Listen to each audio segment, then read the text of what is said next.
누가복음 13장 31절에서 35절입니다.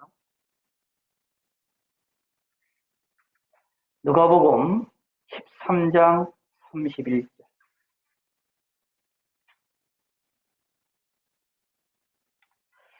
곧 그때에 어떤 바리새인들이 나와서 이르되 나가서 여기를 떠나서서 헤롯이 당신을 죽이고자 하나이다.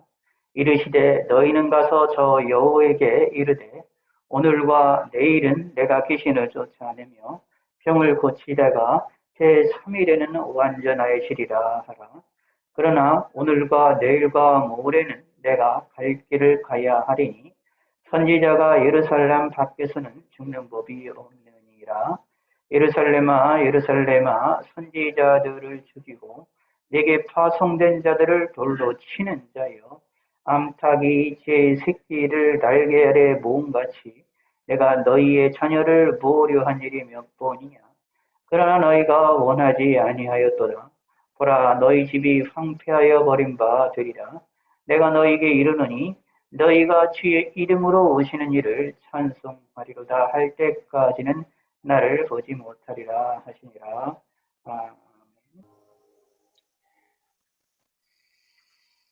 누가복음 13장 31절에서 35절까지 말씀으로 우리가 하나님께 무릎을 꿇는 시간을 갖기로 원합니다.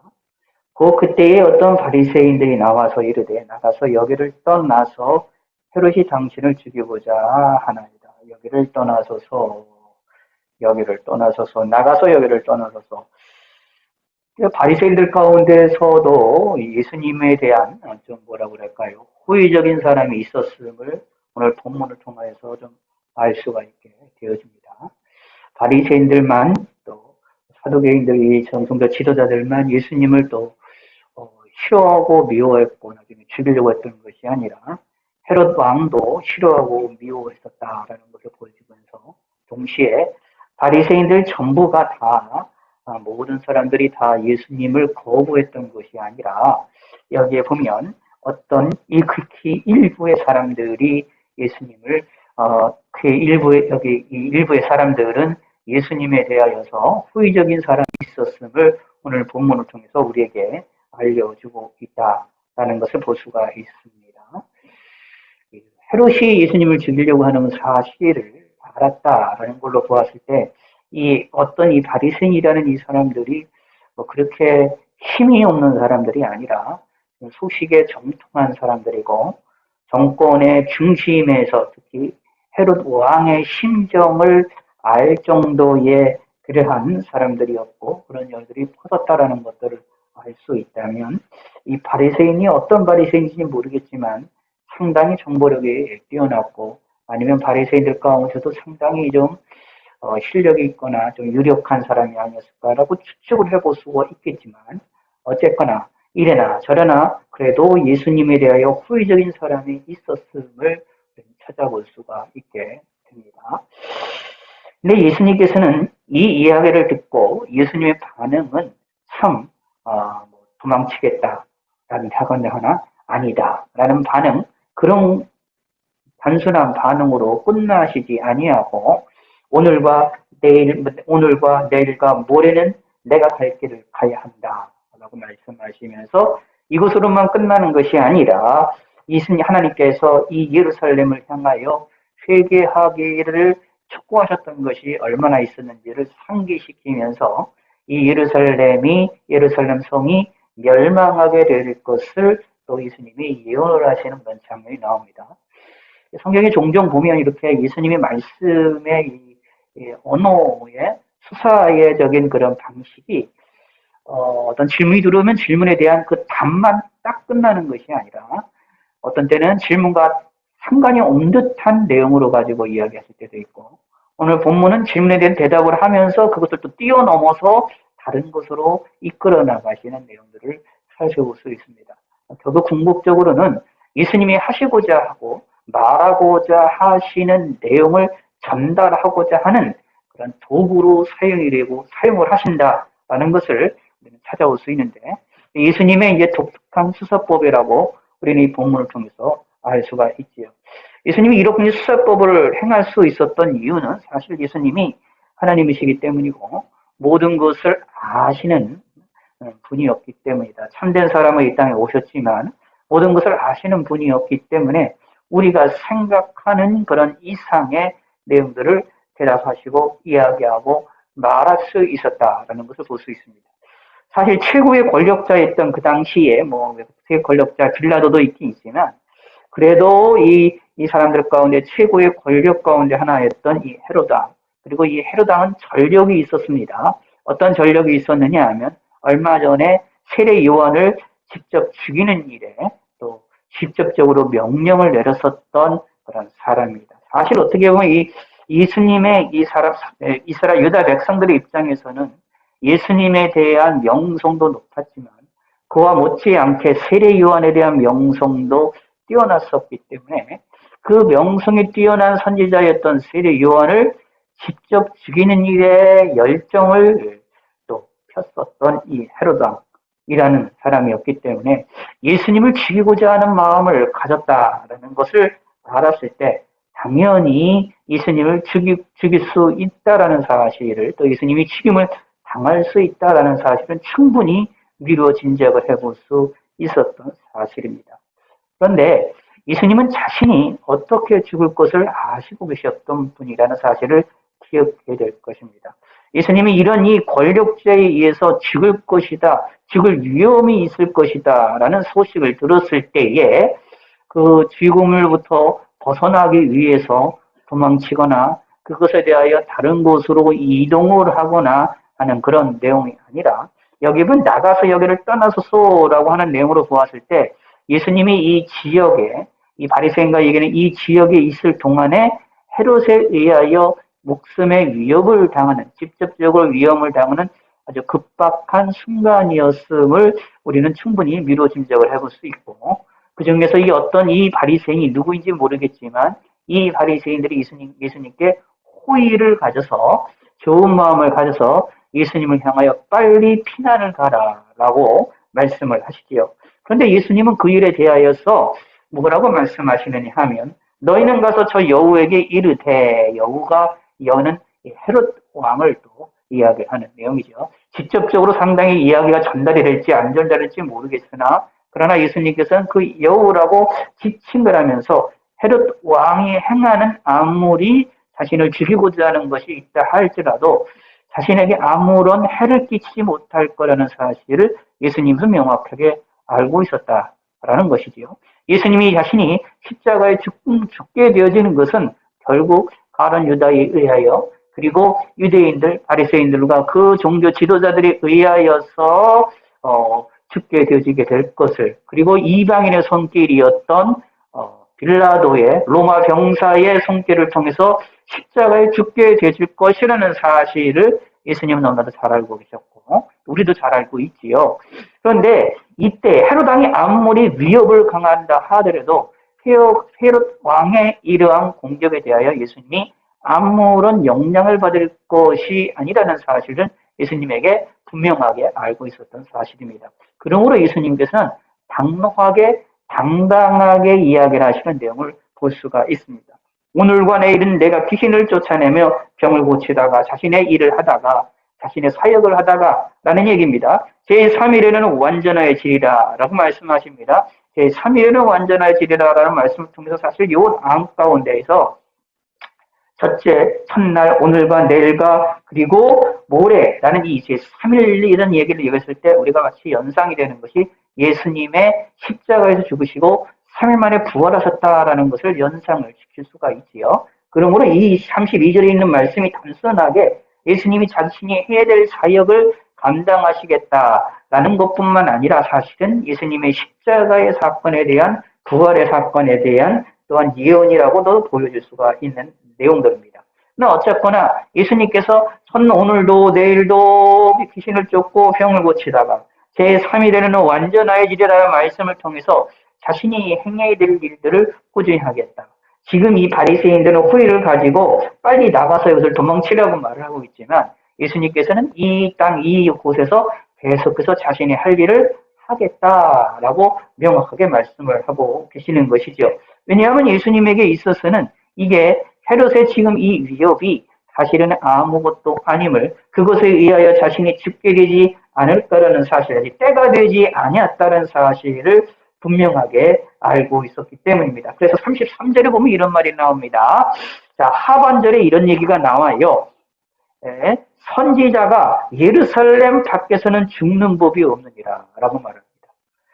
선지자가 예루살렘 밖에서는 죽는 법이 없느니라 라고 이야기를 해서 하나님의 믿음, 하나님의 보내신 선지자들은 예루살렘에서 거의 대부분 죽는다, 순교를 한다라는 것을 이야기를 하시므로 예수님이 자신의 죽음도 지금 이 지역에 있는 헤롯 왕에 의해서 지배를 받고 있는 이 지방에 있는 어떤 이름 모를 이 동네에서 죽게 되는 것이 아니라 예루살렘에서 죽게 되시고 거기서 십자가에 죽게 되실 것이라는 사실을 명확하게 이야기하고 있는 내용입니다. 그러므로 예수님에게 있어서는 아무런 두려움이 되어지지 않고 무서움이 되지 않는 사건입니다. 바리새인들의 입장에서는 사실 예수님께 후회를 가져서 빨리 도망치고 목숨의 위협이 되니까 도망치라라고 이야기를 했던 내용이지만 예수님에게 있어서는 그것이 명확하게 이것이 아님을 드러내고 알고 있었다라는 얘기죠. 이 안에서도 사람의 생각, 바리새인의 생각과 예수님의 생각이 다르구나라는 것을 알 수가 있습니다. 그것처럼 우리의 성경을 통하여서 이것을 우리가 알 필요가 있지요. 예수님은 이 자신의 죽음이 어떻게 죽을 것을 명확하게 알므로 자신이 가지고 있는 자신에 대한 삶의 인생에 대한 것들을 명확하게 알므로 그것에 대한 두려움에 갖지가 않게 되지만 우리 인간들은 여기 바리새인처럼 예수님이 죽을지 안 죽을지 걱정을 하게 될 수밖에 없는 탄치 앞날을 알 수 없는 이 바리새인의 입장에서는 예수님의 죽음을 두려워하고 무서워했다라는 것을 살펴볼 수가 있게 됩니다. 사실 이런 것처럼 우리들도 사실 우리의 삶에서 나의 인생이 어떻고 나의 삶이 내 앞날이 어떨 거라는 것을 확실히 안다면 우리는 우리의 인생에서 우리는 두려움을 갖지 않게 되어질 겁니다. 내가 죽는 날이 언제 죽고 나의 마지막이 언제일 거라는 걸 내가 확실히 안다면 우리가 우리 삶에 대하여 이 세상의 삶에 대하여 우리가 두려움을 느끼지 않고 당당하게 살아나갈 것입니다. 그러나 성경에 의하면 자신의 앞날을 명확하게 아는 사람이 없음을 분명히 이해합니다. 그나마 자신의 죽음을 조금이나마 명확히 알았던 사람은 15년 연장을 받았던 히스기야 왕 같은 경우이지만 그 외에는 그렇죠. 저는 거의 모든 사람들이 자신의 죽음이 언제 임할 것인지 확실히 아는 사람이 없다라는 것이지요. 그러므로 어떻게 되느냐, 어떻게 죽고 알자도 모를 뿐만 아니라 어떻게 죽는 것조차도 우리는 알 수가 없는 것이 우리의 인생입니다. 그렇기 때문에 우리는 항상 두려움에 떨 수밖에 없게 됩니다. 우리는 우리 앞날에 대하여서 무서워할 수밖에 없고 나의 인생에 대하여서 걱정을 할 수밖에 없는 게 우리 인간입니다. 저와 여러분들이라는 이야기입니다. 그래서 우리는 하나님을 바라봐야 되는 것이죠. 사실 하나님께서는 우리를 향하여서 우리의 인생을 알지 못하게끔 우리에게 가려 놓으셨습니다. 우리의 앞날을 알지 못하게끔 우리 인간에게 가려 놓으셨다는 사실입니다. 우리는 앞날에 대해서 어떻게 추리를 해서 이렇게 이야기를 하지만 그것이 정확한 것이 아니죠.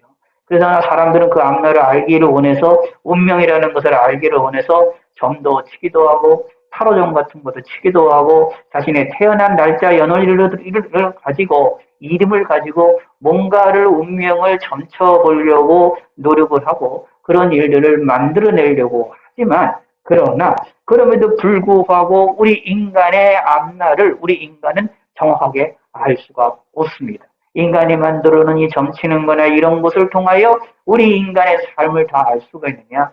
알 수가 없습니다. 심지어 사탄들도 우리의 인간의 그런 심리를 알아서 우리를 향하여서 인간들에게 다가와서 어떤 무당들이나 어떤 신비적인 것을 이용해서 우리 인간의 앞날을 아는 것처럼 우리에게 다가와서 속삭이고 이야기하고 말하는 역사가 있지만 그러나 하나님께서는 그들의 생각과 그들이 사탄이 알고 있는 것조차도 하나님께서는 언제나 바꾸실 수 있고 다시 말씀드리면 사탄도 하나님이 우리가 앞날에 대한 것들을 명확하게 알지 못한다라는 것이지요. 그러므로 우리 인간은 뭐냐? 항상 불안할 수밖에 없다라는 이야기입니다. 예수님처럼 이렇게 당당하게 오늘도 내일도 모레도 내가 갈 길을 가야 하겠다라고 당당하게 이야기할 수 있는 담대함을 우리가 갖기는 힘들다라는 이야기입니다. 그러나 우리의 앞날을 알 수 없어서 우리는 이러한 담대함을 갖지 못하나 우리의 앞날을 지키고 보호하시는 사건 그 하나님에 대하여 믿고 의지함으로 우리는 당당해질 수 있는 또 다른 길이 우리에게 열려져 있음을 성경에서 분명히 이야기를 합니다. 나의 앞날이 어떻게 될 거, 나의 끝이 어떻게 될 거, 나의 삶이 어떻게 될 거, 우리의 운명이 어떻게 될 거, 나의 인생이 어떻게 될 것은 나는 알 수 없습니다. 저와 여러분들은 알 수 없습니다. 하나님이 알려주지 않으셨기 때문입니다. 그러나 오히려 그 알지 못하는 것 때문에 우리가 더 하나님을 의지할 수 있게 되고 더 우리가 하나님을 바라볼 수 있게 되어집니다. 왜 하나님을 우리가 알게 되느냐 하면 우리가 알지 못하는 우리의 인생과 우리의 삶과 우리의 모든 것들을 하나님이 주관하시기 때문입니다. 하나님이 다 알고 계시기 때문입니다.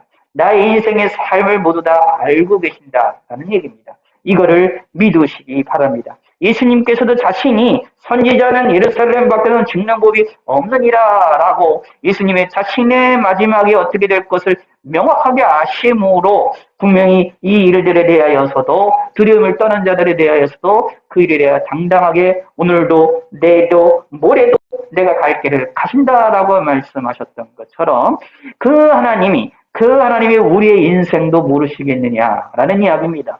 그러므로 우리의 앞날도 하나님이 아신다. 그러므로 우리는 예수님이 모든 걸 앞날을 아셔서 이렇게 행하셨던 이런 자세처럼 사실 다른 방법이지요.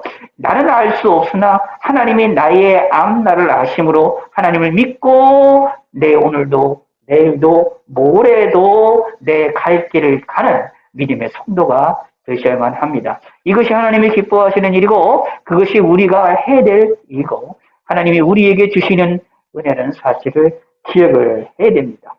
자, 여기에서 또 예수님이 이 말씀을 통해서만 끝나지 아니하시고 유다 백성들의 예루살렘 이스라엘 백성들 유다 백성들의 죄악을 아주 강력하게 책망을 하시고 드러내시는 장면이 나옵니다. 여기에 34절 보시기 바랍니다.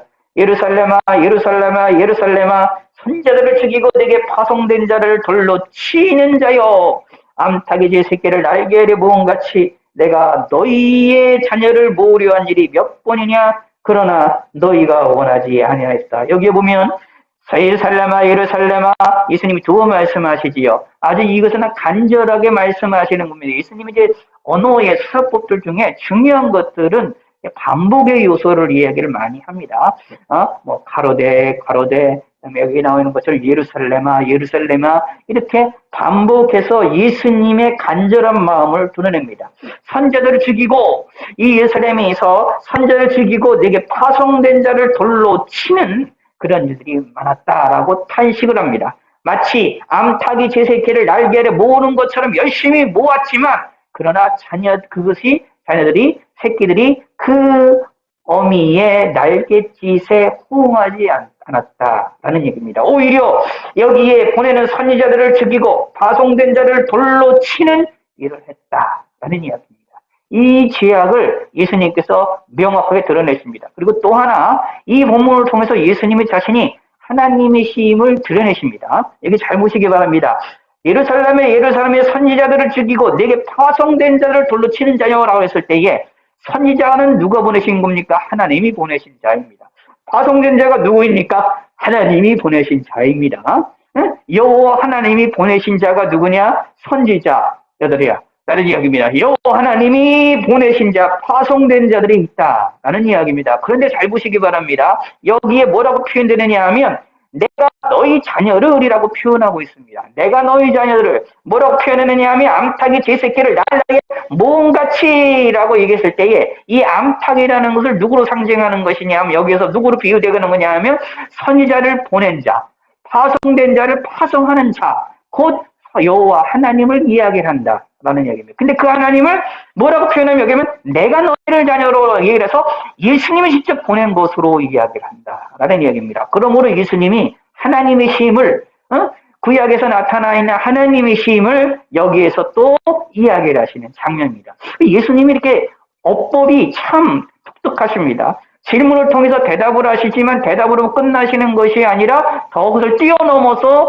여기에 예루살렘 이스라엘 백성들의 죄악을 지적을 하면서 동시에 자신의 메시아성을 자신이 하나님의 심을 드러내시는 아주 지혜로우신 그걸 드러내시는 그 하나님의 모습, 예수님의 이 모습을 우리에게 알려주고 있습니다. 예수님은 이렇게 이런 여러 가지 방식으로 자신을 자꾸 드러내실 때에 한 가지 방식이 아니라 여러 가지 방식으로 여러 번 반복해서 자신이 하나님의 심을 드러내고 계시다라는 얘기입니다. 왜냐하면 사실 그것은 우리 인간의 어리석음 때문에 그렇습니다. 저와 여러분들의 어리석음 때문에 그렇습니다. 자, 잘 생각해 보셔야 돼요. 베드로도 예수님과 함께 3년을 지내있고, 그리고 심지어 이 베드로 자체도 예수님의 하나님의 아들이시고, 그분이 예수님의 하나님이시라는 사실을 인식을 했고, 알았던 사람입니다. 그래서 하나님이 예수님을 섬기는 일에 대해서 열정을 가졌던 사람임에도 불구하고 예수님을 3번씩 부인하죠.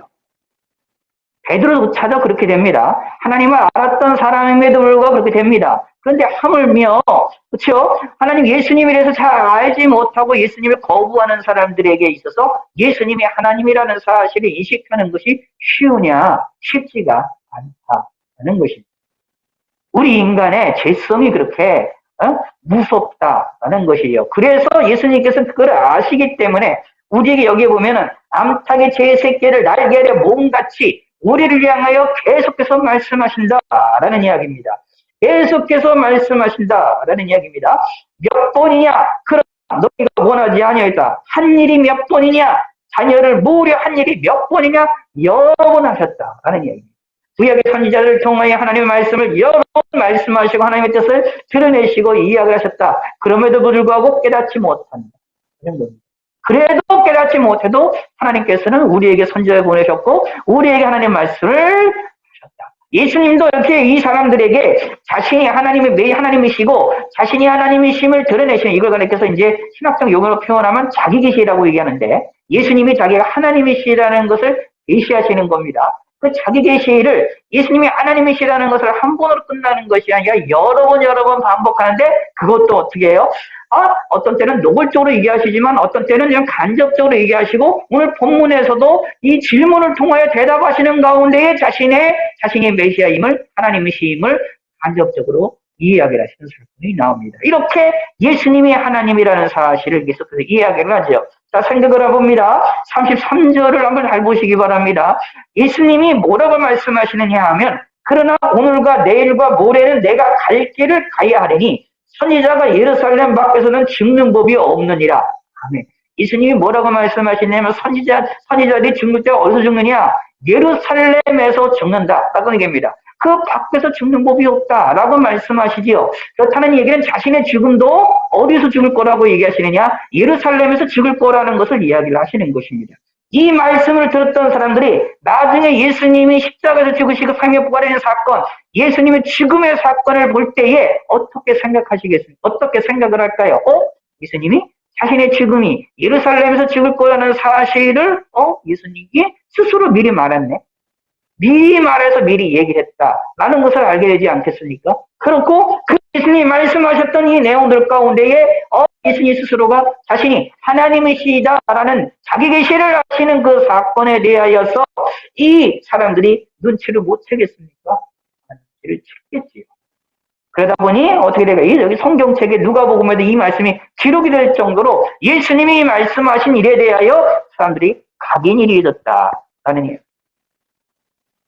그러므로 후대에 가서 나중에 가서 지금 당장은 이들이 이 예수님의 이 말씀이 무슨 뜻인지를 알 수 없으나 여기에 보면 어떤 바리새인들이 예수님께 호의를 가져가서 빨리 지금 헤로도 왕이 죽이려고 하니까 빨리 도망치세요 라고 이야기하는 일에 대하여 예수님께서는 걱정하지 말라고 얘기하는 겁니다. 내가 오늘도 내일도 내가 해야 될 일, 기인을 쫓아내고 병을 고치면서 내가 해야 될 일을 내가 최선을 다할 거이다. 내가 죽는 것은 성경에 나와 있는 것처럼 이게 선지자가 예루살렘 밖에서 죽는 법이 없으니까 나는 나의 죽음인 예루살렘 안에서 죽을 거다. 예루살렘에서 죽을 거다라는 그 예수님의 말씀이 뭐냐?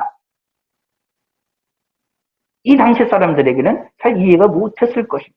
그러나 후에 시간이 지나서 예수님 십자가에 죽으시는 사건, 예루살렘에서 죽으시는 사건을 그 사건을 경험하고 나서 그들이 무엇입니까? 예수님에 대한 사건을 어떤 분임을 알게 되어질 것이다 라는 이야기. 근데 예수님은 그것으로만 끝나지 않았지요. 자신을 계시하는 걸로만 끝나는 것이 아니라 그들의 잘못을 지적을 하고 그들의 악한 것들을 드러내시는 사건이 나옵니다. 그러면서 그들에 대한 징계의 선언을 하십니다. 뭐라고 말합니까? 보라, 너 집이 황폐해버린 바 되리라. 왜 그럴까 하여 하나님이 보내신 자를, 파송된 자를 돌로 치고 죽이는 사람들이었기 때문입니다. 무슨 뜻이냐 하면 하나님의 말씀을 듣지 않기 때문입니다. 라는 얘기입니다. 하나님의 말씀에 대하여 귀를 기르지 않기 때문이다. 라는 얘기입니다. 자, 근데 잘 생각을 해보셔야 돼요. 이 당시 사람들이 하나님의 말씀에 귀를 안 기르느냐, 하나님의 말씀에 대한 공부가 없었느냐, 하나님에 대한 열정이 없었느냐? 아닙니다. 열정이 무진장 많았습니다. 보통 지금 우리의 오늘의 기독교인들보다도 상상할 수 없을 정도의 열정과 그 간절함이 많았던 시절입니다. 어떻게 보면 이스라엘 역사 가운데서 이 구약 성경에 나타난 역사들 가운데서 이스라엘 백성들 가운데서 가장 하나님에 대한 그런 열정들이 가장 많고 바르게 섬겼던 시절이라고 보시면 됩니다. 수많은 바리새인들과 서기관들과 많은 사두개인들이 어떻게 하나님의 말씀에 대해서 그거 가지고 연구하고 그거 가지고 논쟁하고 싸우면서 하나님의 말씀에 대해서 깊이 이해를 하려고 하고 깊이 이해를 하던 시절이었습니다. 많은 백성들이 예루살렘에 와서 명절에 하나님께 절기를 지키기도 하고 뿐만 아니라 각자 지역에 가서는 회당에 모여서 거기서 하나님의 말씀을 듣고 예배하며 하나님께 찬양하며 그리고 삶 가운데서도 하나님을 영화롭게 해드리려고 노력을 하던 그런 시대입니다. 그런데 예수님께서는 그들이 죄악 가운데 있음을 또 다르게 이야기합니다. 하나님을 잘 섬기는 것 같은 그들이었지만 유대인들이었지만 그러나 그의 선지자들을 죽이고 내게 파송된 자를 돌로 치는 그러한 죄를 졌던 것처럼 이러한 죄를 고스란히 가지고 있다라고 선언해 놓고 있습니다. 하나님에 대한 열정을 가지고 있었으나 하나님을 열심히 연구를 했고 하나님을 열심히 공부했고 하나님 말씀을 공부하고 있고 하나님에 대한 열정들을 가지고 있었고 열심히 신앙생활을 했었지만 그들이 하나님이 보내신 자에 대하여 배척을 하며 파송된 자를 돌로 치고자 했었던 그들의 악한 성향과 성품들은 그들의 조상 때서부터 있던 성품들은 그대로 고스란히 가지고 있었다. 형식은 다르지만 과거의 사람들은 구약에 있는 과거의 사람들은 우상을 섬기기에 다른 신을 섬기면서 하나님의 말씀을 거부하고 반대했었지만 이때는 하나님을 알고 하나님의 말씀도 알고 율법도 알았음에도 불구하고 하나님을 거부하는 일이 벌어졌다. 하나님을 거부하고 하나님의 말씀을 거부하고 하나님이 보내신 자를 거부하는 속성은 예나 지금이나 똑같다라고 예수님이 선언하고 계시는 겁니다.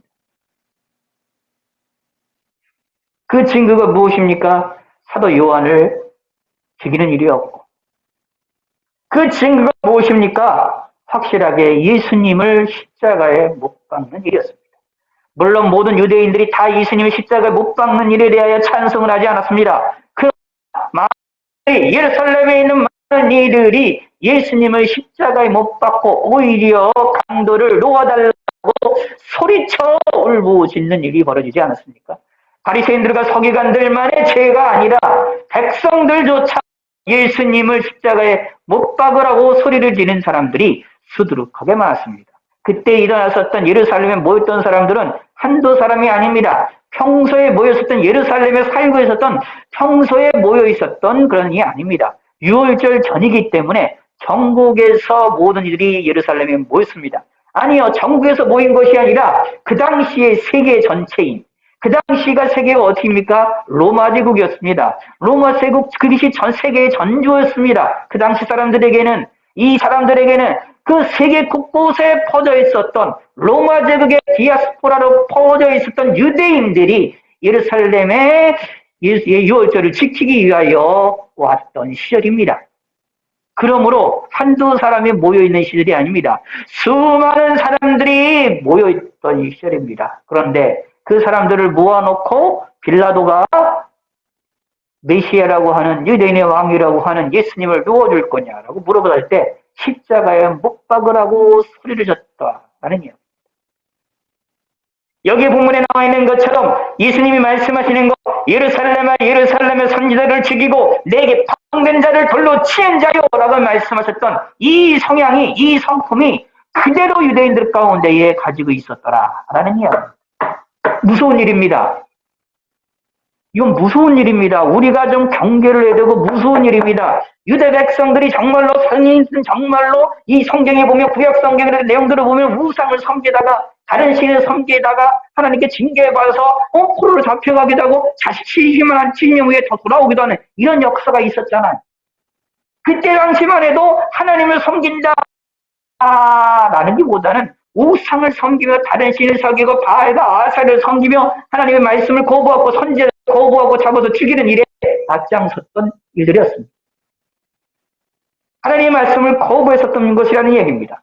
근데 이 당시 예수님 당시에 있던 사람들에게는 그런 것과 같은 죄를 짓지 않았어요. 예수님의 성경을 가만히 보면 예수님이 제1계명, 2계명의 말씀을 가지고 유대인들을 향하여서 책망하시는 소리가 복음서에 나오지 않습니다. 유대인들을 향하여 다른 신을 섬기고 있느냐 책망하는 소리가 예수님에게 나오는 구절이 성경에 복음서에 없습니다. 그럴 정도로 유대인들이 하나님만을 섬기고 하나님 온전히 섬기고 우상을 섬기지 않은 일에 철저했던 사람입니다. 비록 로마에 의하여 지배를 받고 있고 이방인의 지배를 받고 있고 다른 신을 섬기는 사람들에 의하여 지배를 받고 있는 상황이었음에도 불구하고 어느 때보다도 하나님에 대한 열정이 순수하게 온전하게 있던 시절이었습니다. 근데 예수님은 말씀하십니다. 과거에 선지자들과 파송된 자들을 죽이고 거부하고 돌로 쳤던 그들의 성향이 아직도 남아있더라. 충격적인 일입니다. 우리도 조심해야 되는 것이 필요합니다. 예수 믿는 사람들 가운데 우리의 죄악이라는 것이 사실은 그렇게 이렇게 쉽게 이렇게 없어지거나 그런 것이 아니에요.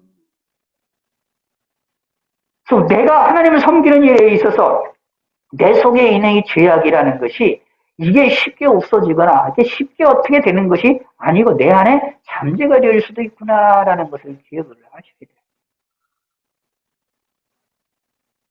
이걸 가리켜서 이제 뭐라고 표현할 수 있냐면 성품이라고 되어 있을 수도 있고요. 사람의 기본 틀이라고 얘기를 할 수도 있는 내용들입니다. 그러므로 우리의 성향과 성품이 우리의 틀이, 우리의 방향이 어떠한 방향을 가지고 있어야 되느냐가 중요합니다.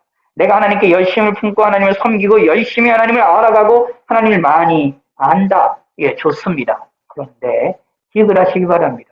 과연 나의 마음 깊은 곳에 내 속에 안에 우리의 사람들로부터, 이웃들로부터 아니면 우리의 환경으로부터 우리 속에 흘러 들어오는 죄악의 흐름들이 내 안에 있지는 아니한가 우리는 고민을 할 필요가 있습니다. 예수님께서는 유대 백성들을 향하여서 그들이 하나님을 열심히 있는 시대였지만 그러나 분명히 말합니다. 선지자들을 돌 죽이고 내게 파송된 자를 돌로 치는 자요라고 단호하게 이야기를 하고 있습니다. 그들에게 있는 성향과 성품과 그들에게 가지고 있는 그 내용들이 하나님을 바라보지 아니하고 하나님의 말씀, 선지자들을 허용하는 것이 아니라 거부하는 성향을 가지고 있다. 그러므로 예수님께서 말씀합니다. 보라, 너희 집이 황폐하게 버림받으리라. 하나님이 분명히 예루살렘을 멸망시킬 것이라고 말씀하십니다. 내가 너에게 이르노니 너희가 제 이름으로 오시는 이를 찬송을 할 때까지 나를 보지 못하리라. 이건 이제 재림에 대한 사건과도 연결이 되어지기도 하는데 어쨌거나 중요한 겁니다. 너희 집이 황폐하여 버림받으리라. 하나님의 징계, 하나님의 진노가 임하게 된다. 그래서 실제적으로 AD 70년경에 예루살렘이 파괴가 됩니다. 그래서 유대인들이 거기 뿔뿔이 흩어지게 돼서 거의 1900년 동안 거의 1900년 동안 어떻게 세계 곳곳에서 돌아다니면서 땅이 없는 그 나라가 없는 그런 지역에서 없는 곳에 삶을 살아나가게 되는 일이 벌어지지 않습니다.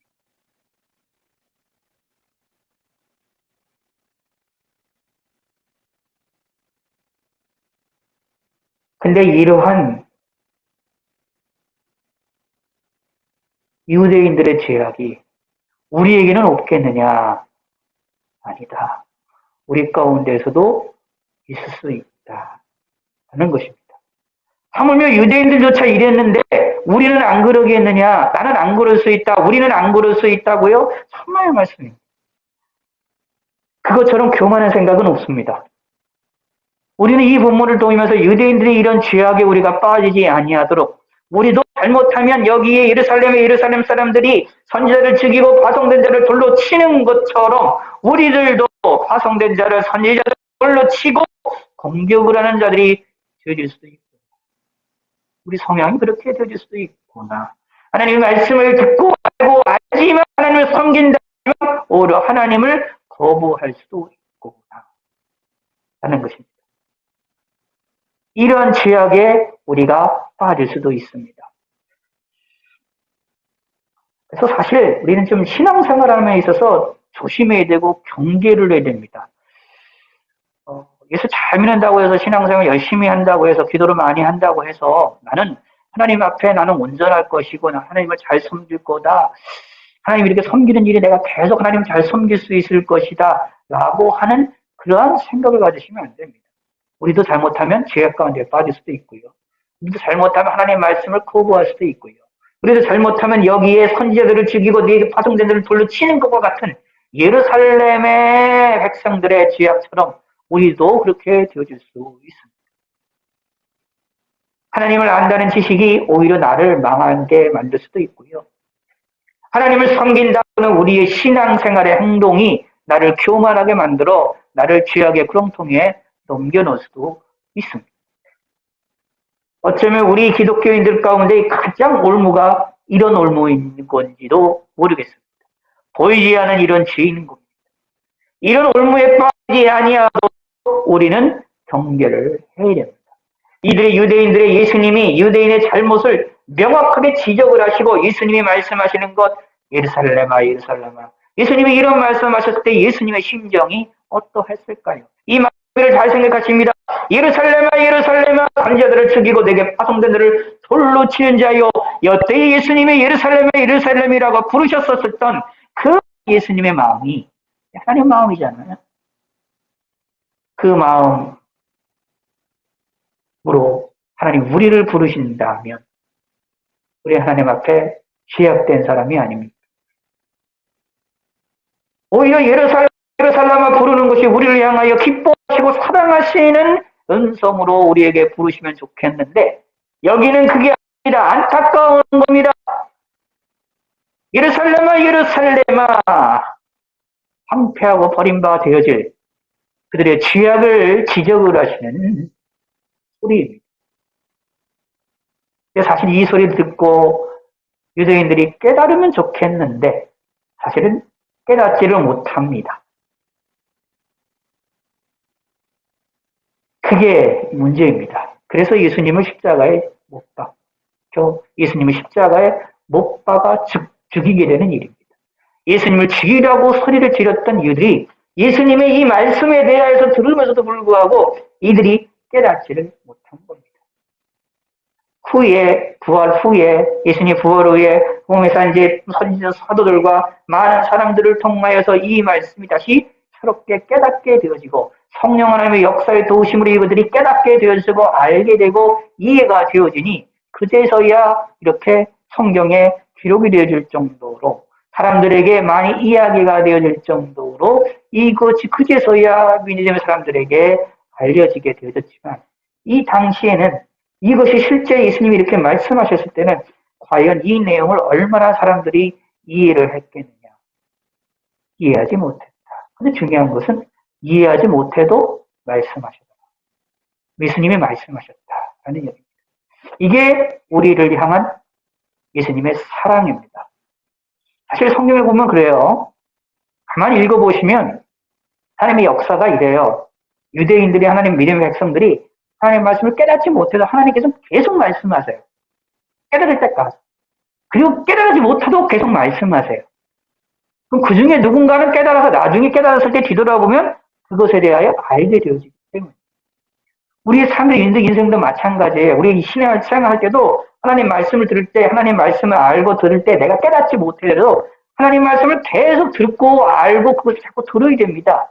내가 완벽하게 하나님 말씀을 한 번만 듣고 내가 알 수 있느냐? 한 번만 듣고 내가 그거를 받아들이고 내가 이렇게 아멘하고 내가 할 수가 있느냐? 우리가 소리 아멘 아멘 아니라고 우리가 대중들이 이제 성도들이 막 하나님 말씀을 들으면서 아멘 아멘 하는데 정말 그게 아멘으로서 받아들이냐라고 얘기를 했을 때 그렇지 않은 경우도 많거든요. 내가 아멘으로 받아들인 것처럼 보이나 식사는 아멘으로 못 받아들인 것도 있어요. 알지는 못하는 경우도 있어요. 알지 못하고 아멘으로 하는 것도 있어요. 근데 그래도 그것을 계속 들어야 됩니다.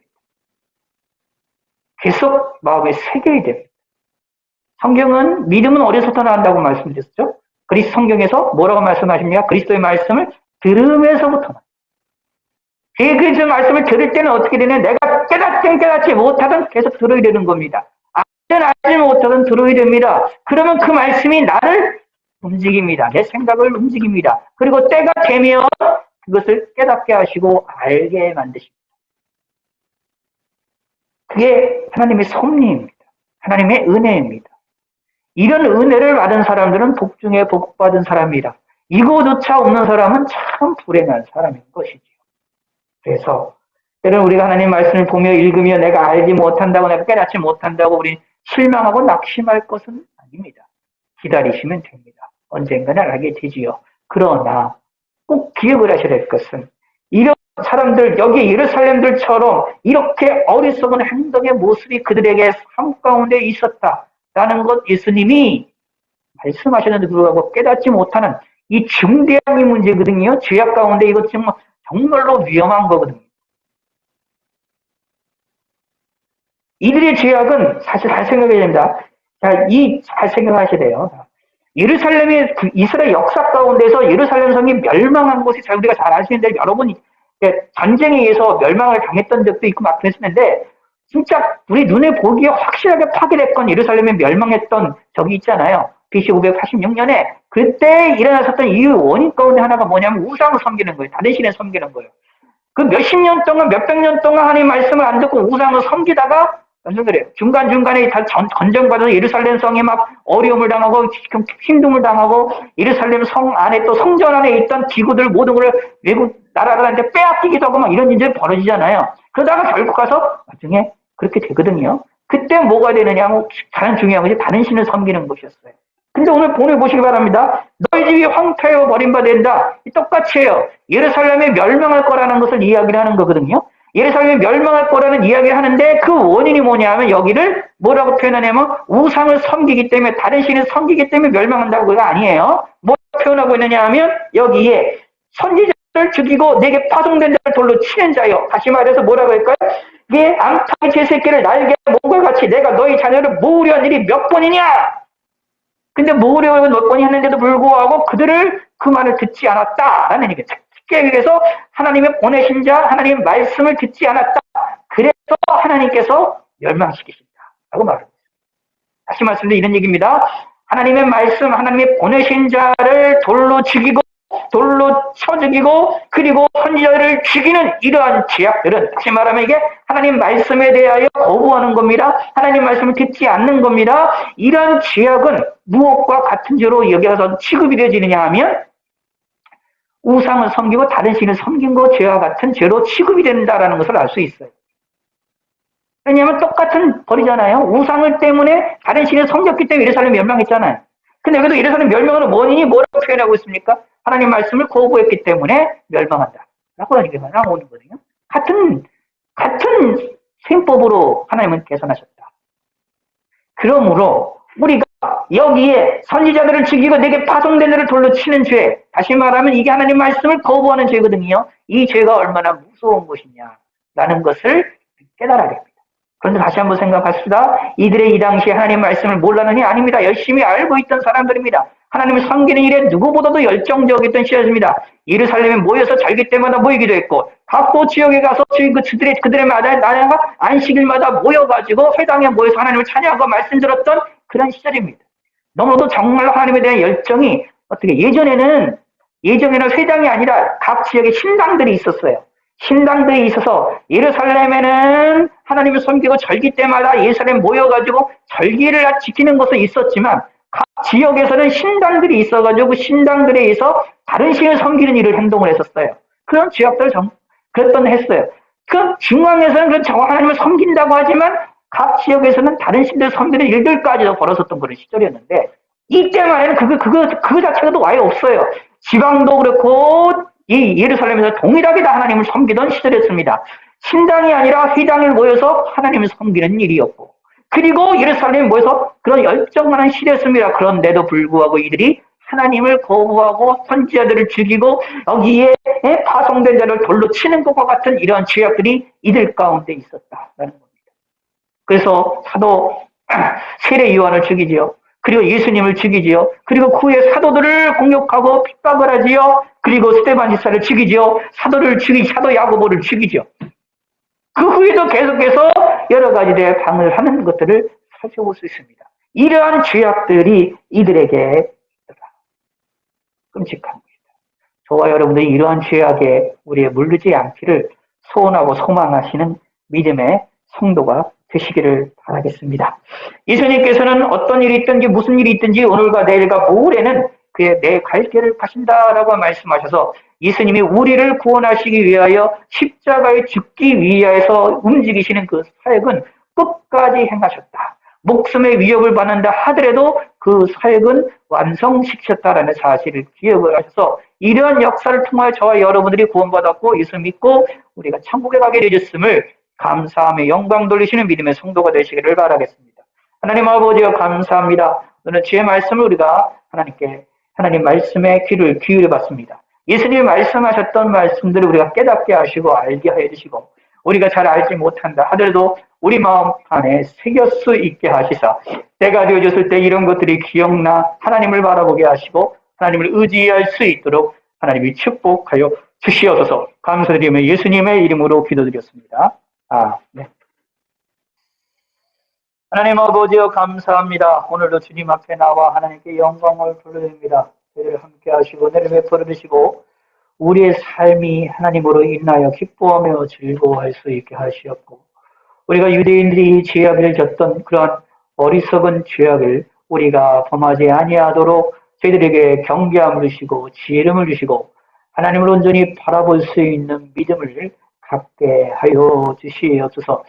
주님의 귀한 예수님의 십자가의 죽으심의 사역을 통하여 우리가 구속함을 받고 구원함을 받았음을 감사드리며 영광 돌리게 하여 주시옵소서.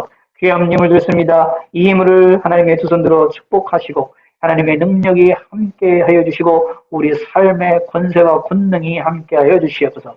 이번 한 주간도 하나님이 지켜주시고 전염병으로부터도 지켜주시고 우리의 건강을 지켜주시고 각종 질병으로부터도 지켜주시고 우리 육체의 건강을 더하여 주시옵소서. 감사드리옵니다. 이제는 우리 주 예수 그리스도의 은혜와 성부 하나님의 만극하신 사랑과 성령 하나님의 감화 감동 역사 교통하심이 이제 있는 모든 성도들과 그리고 온라인으로 함께하는 성도들과 온 세계 만방 곳곳에 있는 주님의 몸된 교회들 위해 지금 이제로부터 영원토록 함께 있을지어다. 아멘.